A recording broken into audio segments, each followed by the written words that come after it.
The last time I saw Jason, I was about 17 years old. He came to, like a conference with me. And during departure, that's when, saying goodbye, he was trying to kiss me in my mouth. And I just kind of, and that was the last time I physically saw So you him. stopped communicating immediately after that? Yes. What went through your mind when your potential father was trying to kiss you on the mouth? I can only imagine, but I want to hear from your words. That he can't be my father. Yeah. Like, I don't want to believe that he's my father. How did your grandmother react when she heard that he tried to kiss you? She told him, she said that if he calls here again, that she will cut his off. Got it. That's what she said. Oh, okay. So let me go back a little bit, because I know I read that Jason wasn't in your life as you grew up. When was it that you actually first met Jason? So I want to say between the ages of 17 and 19. Okay, and then this happened when you were about 17, 18, right? Wow, okay. So how did you end up reconnecting with Jason after not talking to him for so long? So he put a post on Facebook saying that he was looking for me. And I responded to see what was going on, because at this point, I have my son. And then, so what were the conversations like between you and Jason over that time? Every time he reaches out to me, it's about his problems.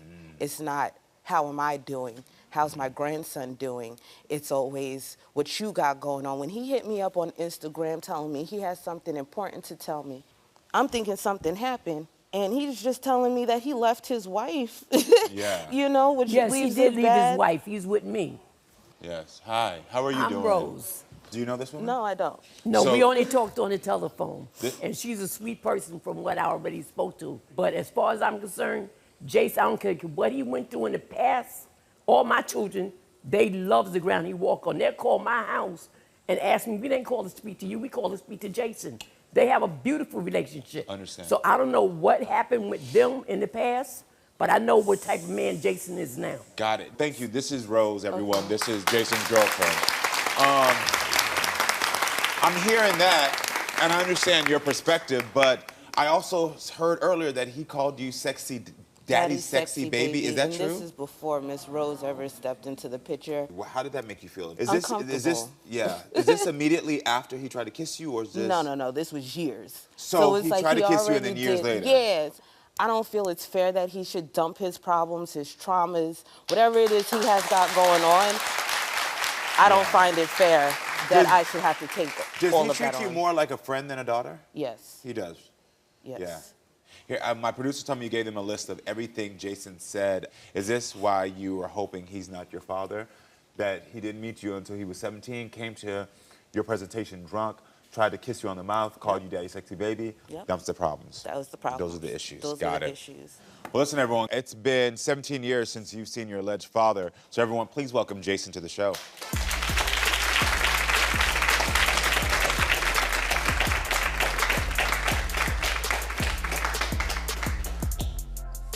How are you doing, Jason? What's up, Carl? Nice to meet you. Pleasure. Yes, pleasure. How do you feel about what was just said? I'm sitting backstage and I'm like, first of all, daddy sexy baby. I mean, I'll call you daddy baby, yeah. But sexy, no. I wouldn't never step outside of my. Lying. How you gonna tell me I'm when looking you dead in your face. Yeah, You're and I'm lying. looking you back dead You're in your lying. face. You was living in Ohio with and you said, hey, daddy, sexy baby, how you doing? I was like, what's up, dad? I'm gonna call you sexy, but I'll call you daddy baby, yeah. You're lying. Because you're liar. the first fruit of my loins. Are you sure about that? Yes, I am. Okay. Yes, I am, and I You couldn't be sure? more adamant about it. Okay. I couldn't be more adamant Okay, so about if it. you, knew That's what I come was out, your, if you knew I was your daughter that entire time, where were you? Where were you? You couldn't do what? The same thing was doing? No, I couldn't get to you because I couldn't travel. Back then when you Why? We was all still in New York. Why? Because I was homeless. I was out there, yeah, I was running the streets, I was drugging, acting like I ain't had no sense. That's because we decided to let you go to your grandmother so then you can grow up and have a good life. The streets are not gonna bring my children up. I'm gonna try to do something that I can do to make sure that you have a better life because I don't want none of my children to be like me. I want my children to be better than me. Jason, 2 questions for you. How long were you on drugs? I was on drug life for about 14 years. 14 years of addiction. Okay, then. And secondly, one of the biggest complaints or one of the biggest concerns that she has is that you tried to kiss her on the mouth. Did Now that tell actually me, happen? Tell me I'm lying. No, I don't ever recall that. I mean, I can recall always trying to kiss you. I mean, because kissing babies. I mean, babies, yeah. Babies, yeah, but being a grown woman like that. I was grown. Come on, I was a teenager. That would be absurd. I was a teenager. That would be. I was a teenager. So I want to know. Can I ask him a question? So I want to know. My question is, hold on. When you called my house when I was a teenager after that, right? And I wasn't answering your calls. Do you recall that? Do you recall any of that? No. No. Not in Staten Island. Oh, word. But you do remember coming to the house sitting on the porch with me that day, right? Yeah. The first time me meeting you. Yeah. So you don't recall anything after that? You don't remember calling the house and I was not taking none of your calls? You don't remember when Grandma picked up the phone? No. Okay. No. Were you on drugs during this time? Yeah, I was. You were? Okay. Yeah, I was. Were you drunk at her presentation as well? Yeah, I was. I was intoxicated, but not to I did it. but not intoxicated to the point that I'm not going to know what the heck I'm doing. You know, she's a child, and everybody should know that boundary, that cross. But you crossed that boundary. You attempted to cross that boundary. And for her, and that's the reason why there was no contact, sir. Like, I don't know why you seem so confused to why I don't want you to be my father. Jason, I question this. Did you ever have any doubts that this could be your daughter? No. Okay. No. I've always had that confidence in myself that this was my firstborn. Okay, so if you knew that, where were you? I don't care about a drug. I don't care about none of that. I really don't care about a drug. I don't care about a bottle. I don't care about none of that. I don't, because I'm a mother myself and I do everything that I have to do to take care of my son.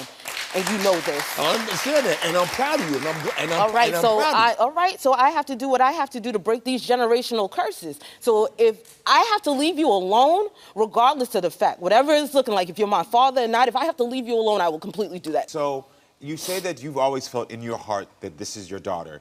You say that you were not around because of drugs, but then you did show up. If she then separates herself and doesn't communicate for 17 years, did you never question why or feel like as her father, I should be questioning and prying and saying, why are you not talking to me? Let me give you a space to open up. Because for me, I understand how drugs and alcohol played a part in you not being there.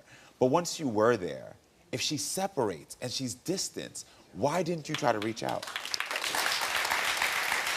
It's because we were both living in different states then. Okay. I have no way of getting there. What am I going to do? Walk from there just to go all the way? Where were you when I needed that when I was 4 or 5 years old, though? That's what I'm saying. It's like you want to be dad of the year when I'm already grown, right? When I'm already paying all my bills, right? When I pay my rent by myself, right? Jason, can you understand why Carolyn is so upset? I do understand why she's upset. I do understand that. You do. And from your perspective, why is she upset? It's because I wasn't there for her when she needed me the most. And now you want me in your life and you just expect me to just be like, okay, and I'm not. I think what we need to do now, before we can get anywhere else, let's take a look again of the thing, because I feel like it's important for you to see this. These are the things that she's really upset about. You've acknowledged the first part that you understand she feels like she was abandoned, but she didn't meet you until she was 17. Yeah. You came to her presentation drunk. And that's you tried to kiss her on the mouth. You called her daddy's sexy baby. That happened. And dumped his problems on. Yes, you do. Dump your problems. Baby girl, how do I dump my problems on you? And I'm calling to find out how you do. No, you did not call me to see how I was doing. When the last What's time the you first reached thing I out do to when I me, ask you so attitude? let me go back. So you remember when you hit me up on Instagram telling me to contact you? Instagram, I never had an Instagram account. I never had an Instagram account, so I'm going to hit you up on Instagram. I ain't never had an Instagram account. Because this is what we're not about to do. No, I didn't come out here. I want the truth. What we need to do now is to have the DNA truth. Because we need to know first if this is your father or not. So this is a DNA mystery that you've been waiting almost 17 years longer to get the answers to. Right. This is your truth to open, not mine. And this will tell you if Jason is your father or not. Baby girl, listen, before you open up the envelope, this is the start of a new beginning. I need to start afresh. You came from me. You're my firstborn. I can't take back what I did. But if you can just give me that one chance to be your dad.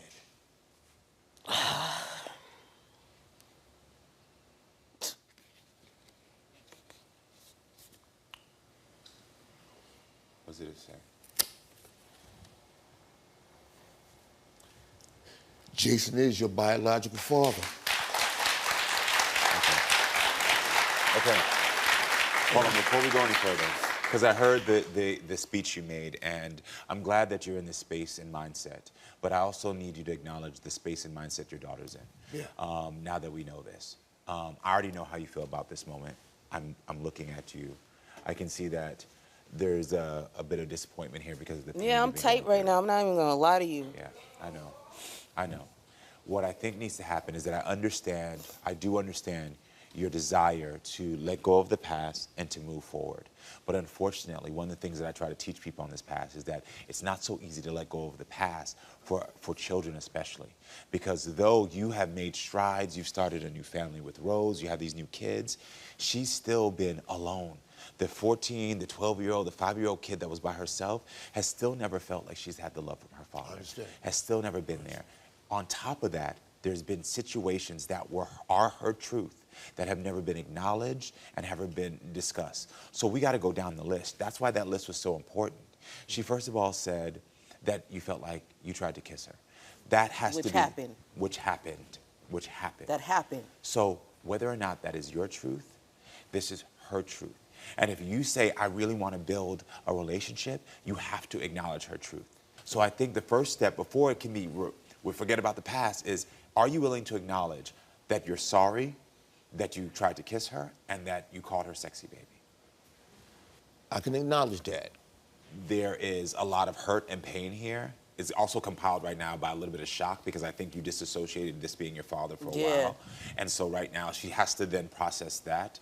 So I appreciate the fact that you've taken steps to let her know you're sorry, that you've let her know that you do want to build a relationship. What I would say to you, if you could take my advice, is that leaving this stage, do two things.